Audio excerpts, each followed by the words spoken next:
Marcos 4, 35 y 36. Dice, aquel día, cuando llegó la noche, les dijo, pasemos al otro lado.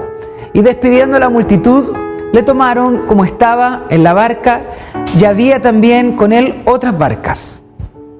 El primer milagro donde vemos a Jesús obrando en la naturaleza en el Evangelio de Marcos es este. Jesús calma la tempestad, lleva por título La Reina Valera. Dice, pero se levantó una gran tempestad de viento y echaba las olas en la barca de tal manera que ya se anegaba. ¿Dónde está Jesús y sus discípulos? Ya, ¿y esta barca dónde va? En el mar de Galilea, no lo olviden. El mar de Galilea tiene 20 kilómetros por 12 kilómetros. ¿Y qué pasó en ese trayecto?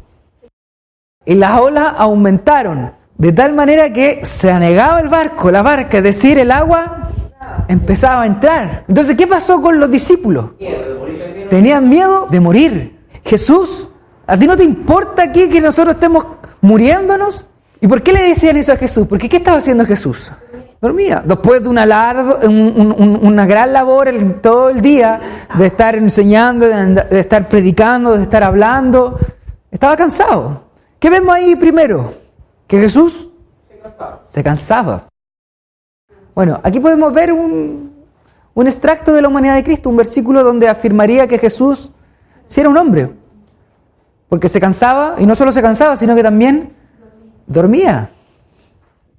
Ahora, que Jesús estuviese durmiendo mientras todo esto pasaba, ¿qué cree que significaba? ¿Que realmente Él era un despreocupado y que no le importaba nada?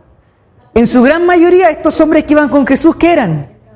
Pescadores. O sea, eran personas que sabían, tenían conocimiento. O sea, para que le llegara a dar miedo, no es que se moviera la barquita así un poquito. Para que les llegara a dar miedo a tal punto de que creyeran que se iban a morir, es que debe haber sido tremendo. El oleaje, el viento, el ruido, además está de noche, la oscuridad. Era algo fuerte lo que estaba pasando. Y como decía hermana Paola, Jesús descansaba porque muestra su confianza con Dios. Jesús confía en el Padre. Entonces, de esa manera, en su confianza, Él podía descansar en medio de la adversidad. Vamos primero al texto y luego vamos a ver todo lo que podemos desprender de aquí. ¿Qué hizo Jesús? Estaba durmiendo. ¿Y qué hizo? Se levantó, reprendió al viento y dijo al mar, calla, enmudece. ¿Y qué pasó? Cesó el viento y se hizo grande bonanza. Y luego de eso se da vuelta a sus discípulos y les dice, ¿por qué están así de amedrentados? ¿No tienen fe? La fe de los discípulos se está poniendo a prueba. ¿Cuál es el título del estudio? ¿Quién es Jesús? Y parece que hasta este punto los discípulos todavía no entendían quién era Jesús. Ahora, estar con Jesús les significó a los discípulos no tener tempestades. No, tuvieron tempestades. Que estemos con Jesús no significa que no tendremos tempestades. Estar con Cristo no te asegura ausencia de tempestades. Aún los discípulos con Cristo mismo sobre la barca tuvieron tempestades. Salmo 107, 28 dice, entonces en su angustia clamaron, ¿a quién? Y Él los sacó de sus aflicciones. Cambió la tempestad en calma y las olas del mar callaron. Aquí estamos viendo ese relato, pero ahora en la vida de los discípulos. Están asustados por las tempestades, están asustados por las calamidades, por el agua entrando al bote, están asustados por la fuerte tormenta, por los fuertes vientos, por la fuerte ola. ¿Y qué hacen? ¿A quién claman? Claman a Jesús. Ahora, si bien los discípulos muestran cierta incredulidad en un momento así, confían en Jesús. Entonces, ¿qué sigue el Salmo 107? Después dice, el 29, cambió la tempestad en calma y las olas del mar callaron. O sea, ¿quién podía hacer que las olas del mar se calmaran? Dios. ¿Y quién lo hace en este episodio? Jesús. Es decir, una prerrogativa divina, algo que solamente el creador del mar podía hacer, lo hace, y Marcos nos lo muestra y los discípulos ven que lo hace Jesús. El cristianismo tiene sufrimiento. Es parte de la vida cristiana. Aquí vemos que hay una tempestad. Si usted se pregunta, bueno, ¿y por qué en vez de irse por el mar de Galilea, si Jesús a lo mejor sabía que iba a pasar esto, no se fueron caminando por el costado? ¿Por qué Jesús, si sabía él, si estaba en su control, por qué los lleva por medio de la tempestad? Porque hay propósito en medio. ¿Qué respondería usted? Imagínese usted está en la barca en ese mismo día, asustado, el mar para un lado, para el otro, el viento ruge, y se levanta Jesús y le dice, ¿por qué estás amedrentado? ¿Por qué estás asustado? Yo creo que los discípulos no tenían ni siquiera en mente pensado que Jesús podía calmar la tempestad. No lo estaban despertando para que calmara la tempestad. En el versículo anterior, ¿qué dice? ¿No tienes cuidado de que perecemos? Ni siquiera le están pidiendo que haga algo. No le están pidiendo, Jesús, calma la tempestad, o Jesús...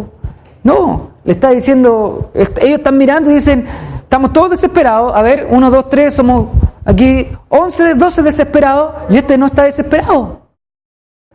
¿Qué pasaba con Jesús? Él confiaba. Por eso les decía que hay dos elementos. Está la fe, por un lado, que es la confianza, y la otra es la muerte. El problema que estaban teniendo aquí los discípulos, como lo veo yo, es que su falta de confianza en Dios. Y no somos ajenos, hermano, a eso, como decía la hermana Dominic. No somos ajenos a la falta de confianza en Dios, porque a veces podemos tener un problema y claro, decimos confiamos en Dios.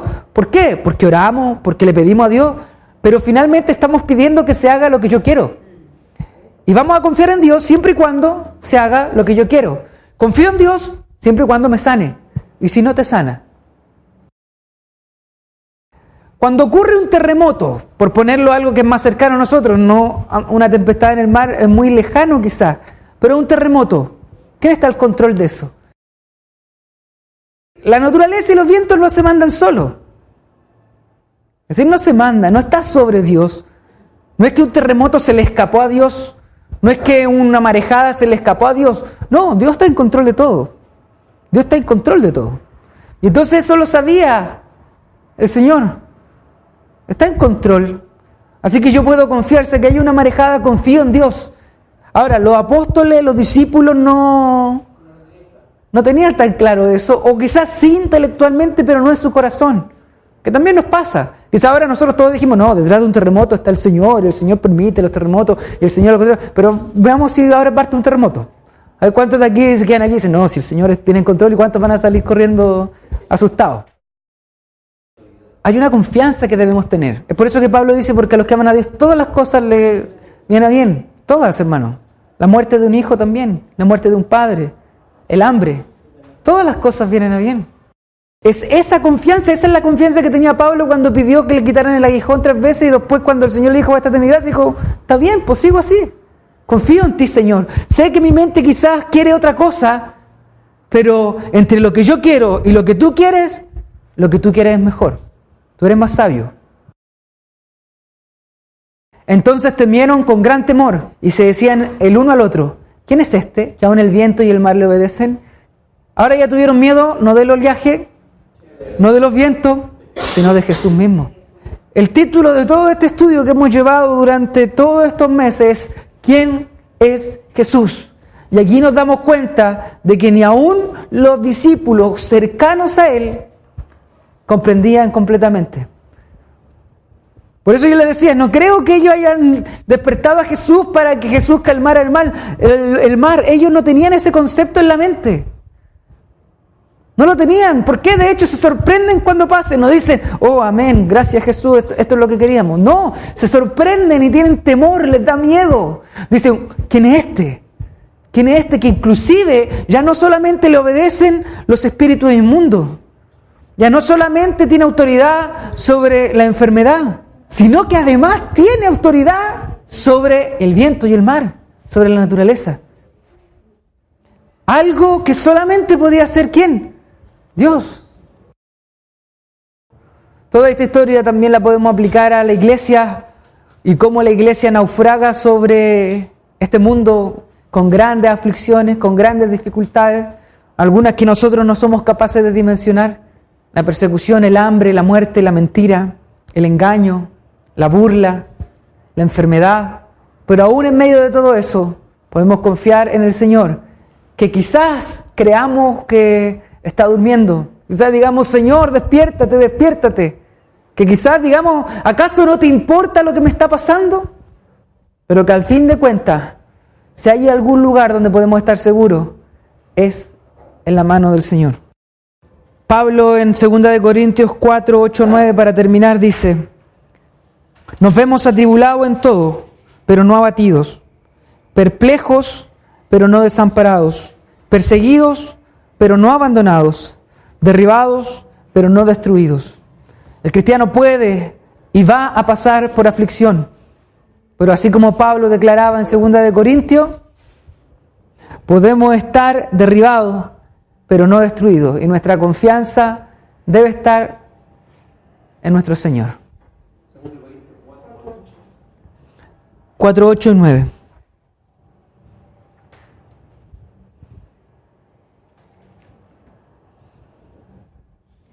Y esa es la confianza, hermano. No solamente una cosa que yo diga: no, yo creo en ti, Jesús, y lo que harás en mí. Confío en ti, Señor. Son palabras bonitas, pero se viven. Se viven en los momentos difíciles. Se viven en los momentos, en las circunstancias complicadas, cuando oramos y pedimos al Señor A, y el Señor nos da B, nos da B. Bueno, Señor, tu voluntad es superior, más sabia y mejor que la mía. Jesús, el hombre justo, muriendo en una cruz, ilógico, pero esa era la voluntad de Dios, porque había un plan detrás de esa aflicción, un plan detrás de los escupitajos, un plan detrás de los latigazos, un plan detrás del vituperio, un plan detrás de los insultos, un plan detrás de eso. Había un plan.